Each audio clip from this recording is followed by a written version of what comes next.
Alright, det her det er et kortspil, som bliver blandet af en tilskuer, og det er lidt det vigtige ved det her. Og efter at kortene er blandet, så tager tryllekunstneren kortene, spreder dem ud på bordet og siger, jeg husker lige alle sammen.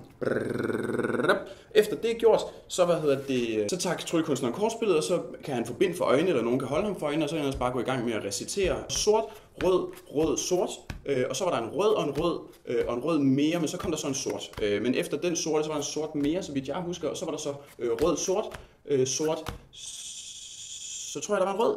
Ja, det var der. Og så var der en rød mere, og en rød mere, og en sort. Så kom der vist lige nogle røde.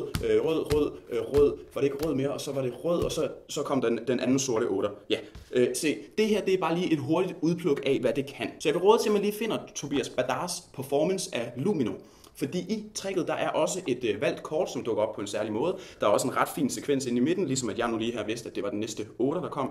Så er der også en sekvens, hvor han på forhånd siger, måske tænker I, at jeg kun ved det, fordi at jeg har kortet i hånden. Det er ikke tilfældet. Så lad mig bare lige sige, den næste lille sekvens, det bliver 3 røde, 2 sorte, 1 rød, 2 sorte. Og det kan man så lige få nogen til at huske, og ganske rigtigt, så er det også sådan der. Det er en ret fin demonstration. Hemmeligheden er super smart. Jeg er sikker på, at hvis man har de kreative muskler nogenlunde veltrænet i korttricks, så tror jeg også, man kan finde på ret mange andre tricks med den her hemmelighed. Men det er jo selvfølgelig op til dig, der køber det, og hvis du vil det, så skal du bare finde linket, som gemmer sig et eller andet sted rundt omkring den her video.